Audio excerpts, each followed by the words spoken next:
অথচ পবিত্র কোরআনে আল্লাহ তাদেরকে লানত করেছেন। রাসূল সাল্লাল্লাহু আলাইহি ওয়াসাল্লাম বলেছেন তারা জান্নাতে যেতে পারবে না। আল্লাহ রাসূল সাল্লাল্লাহু আলাইহি ওয়াসাল্লাম বলেছেন ওই ব্যক্তির পক্ষ থেকে আমল কবুলই করা হবে না। কত গাদা গাদা আমল করেছে আমল আল্লাহ দেখবেন না, কত বড় আমল করেছে কথা আল্লাহ দেখবেন না, আল্লাহ কবুলই করবে না তার আমলকে। এমনকি রাসূল সাল্লাল্লাহু আলাইহি ওয়াসাল্লাম সহিহ বুখারী গ্রন্থের হাদিস 78 নম্বর অধ্যায় 5983 নম্বর হাদিস, আল্লাহ রাসূল সাল্লাল্লাহু আলাইহি ওয়াসাল্লাম বলেছেন, সহিহ বুখারী, মুসলিম, আবু দাউদ, তিরমিজি, পরপর 4টা গ্রন্থে হাদিসটা আসছে। আল্লাহ রাসূল সাল্লাল্লাহু আলাইহি ওয়াসাল্লাম বলেছেন লা ইয়াদখুলুল জান্নাতা কাতিউর রহিম। রাসূল সাল্লাল্লাহু আলাইহি ওয়াসাল্লাম বলেছেন আত্মীয় স্বজনের সাথে সম্পর্ক ছিন্ন করে এমন ব্যক্তি, যে ব্যক্তি আত্মীয় স্বজনদের সাথে সম্পর্ক ছিন্ন করে, লা ইয়াদখুলুল জান্নাতা, আল্লাহ রাসূল সাল্লাল্লাহু আলাইহি ওয়াসাল্লাম বলেছেন তারা কোনদিনকালে জান্নাতে যেতে পারবে না। এই হাদিস বিশ্বাস হয় আপনার? আপনি বিশ্বাস করেন? ঈমান আছে বিশ্বাস করার মতো? রাসূল সাল্লাল্লাহু আলাইহি ওয়াসাল্লাম একদম চূড়ান্ত হাদিস, তিনি বলছেন যে ব্যক্তি আত্মীয় স্বজনদের সম্পর্ক ছিন্ন করে, লা ইয়াদখুলুল জান্নাতা, ওই ব্যক্তি জান্নাতে যেতেই পারে না। আপনি মনে মনে খুব ভাবছেন ঠিক আছে আমি নামাজ পড়ছি, রোজা করছি, দান খায়রাত করছি, বেশ সাহায্য করছি, সময় অসময়ে সম্পর্ক একটু টুকটাক যদি অসম্পর্ক সম্পর্ক যদি ছিন্ন থাকে আল্লাহ আমাকে ধরবেন না। অথচ পবিত্র কোরআনে আল্লাহ তাদেরকে লানত করেছেন। রাসূল সাল্লাল্লাহু আলাইহি ওয়াসাল্লাম বলেছেন তারা জান্নাতে যেতে পারবে না। আমরা খুব তুচ্ছ তাচ্ছিল্য মনে করি এই বিষয়টাকে। আত্মীয়তার সম্পর্কটাকে আমরা খুব একটু ক্ষীণ নজরে দেখছি, খুব ছোট চোখে দেখছি, যেটা আবার বড় বিষয়। আবার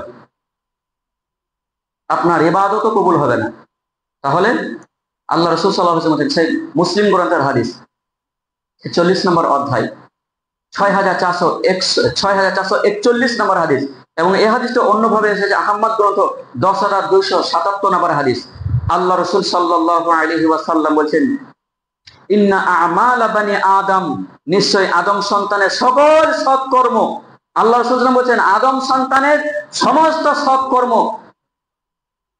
তুরাদু কুল্লু খামসিন লাইলাতাল জুমআহ, আল্লাহ রাসূল সাল্লাল্লাহু আলাইহি ওয়াসাল্লাম বলেছেন প্রত্যেক বৃহস্পতিবার দিন, জুমার দিনে রাত্রে আল্লাহ রাব্বুল আলামিনের কাছে পেশ করা হয়। এটা প্রত্যেক সপ্তাহে হয়ে থাকে, প্রত্যেক সপ্তাহে, প্রত্যেক বৃহস্পতিবার দিন, শুক্রবারের রাত্রে, জুমার দিনের রাত্রে তুরাদু আমাল, আল্লাহ রাব্বুল আলামিনের নিকটে সমস্ত আমল পেশ করা হয়, সৎকর্ম, সব সৎকর্মগুলোকে আল্লাহ রাব্বুল আলামিনের সামনে পেশ করে কবুলের জন্য, কবুল করার জন্য। ফালা ইউকবালু আমালুল কাতিউর রহিম, রাসূলুল্লাহ সাল্লাল্লাহু আলাইহি ওয়াসাল্লাম বলেন ওই ব্যক্তির আমল কবুল করা হয় না, ওই ব্যক্তির আমলকে তুচ্ছ ছুঁড়ে ফেলে দেওয়া হয়, ওই ব্যক্তির আমলকে আল্লাহ কবুল করেন না। লা ইউকবালু, আল্লাহ কবুলই করেন না ওই ব্যক্তির আমল যে ব্যক্তি আত্মীয় স্বজনদের সাথে সম্পর্ক ছিন্ন করে।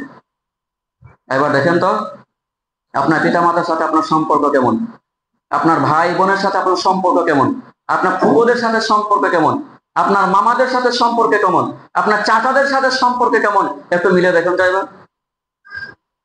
আর আপনি 5 ওয়াক্ত সালাত আদায় করছেন, আপনি যাকাত দিচ্ছেন, রমাদান মাসে সিয়াম পালন করছেন, গাদা গাদা অর্থ সম্পদ দান করছেন, এসব কিছু বিফলে চলে যাচ্ছে না তো? আল্লাহ রাসূল সাল্লাল্লাহু আলাইহি ওয়াসাল্লাম বলেছেন ওই ব্যক্তির পক্ষ থেকে আমল কবুলই করা হবে না। কত গাদা গাদা আমল করেছে আমল আল্লাহ দেখবেন না, কত বড় আমল করেছে কথা আল্লাহ দেখবেন না, আল্লাহ কবুলই করবে না তার আমলকে। আপনি কাবার গিলাফ ধরে যদি কান্না করেন, হাউ মাউ করে চিৎকার করে যদি কান্না করেন, কাবার ঘরে সাজদা দিয়ে যদি আমৃত্যু পর্যন্ত যদি সাজদা থেকে মাথা না তোলেন, আর আপনার আত্মীয়দের সাথে সম্পর্ক যদি ছিন্ন থাকে, আত্মীয়দের সাথে সম্পর্ক যদি কেটে যায়, ওই কাবা ঘরে শুধু নয় পৃথিবীর যে প্রান্তে ইবাদত গিয়ে ইবাদত করবেন আপনার পক্ষ থেকে ইবাদত কবুল করা হবে না। হাদিস সহিহ মুসলিম গ্রন্থ। তাহলে আত্মীয় স্বজনদের সাথে সম্পর্ক যদি কোনো ব্যক্তি ছিন্ন করে, আল্লাহ তাদেরকে লানাত করেছেন, আল্লাহ তাদেরকে অভিশাপ করেছেন, তাদের জন্য কিয়ামতের দিনে মন্দ আবাস কথা আল্লাহ বলছেন। রাসূল সাল্লাল্লাহু আলাইহি ওয়াসাল্লাম বলেছেন জান্নাতে যেতে পারবে না ওই ব্যক্তি। অন্য হাদিসে রাসূল বলেছেন ওই ব্যক্তির পক্ষ থেকে আমল তার কবুল করা হবে। কাজেই আত্মীয় স্বজনদের সাথে সম্পর্ক ছিন্ন করলে এত বড় পাপ বা এত বড় গুনাহ হয় আমরা মোটামুটি ভাবে একটু হলেও অনুধাবন করতে পারলাম।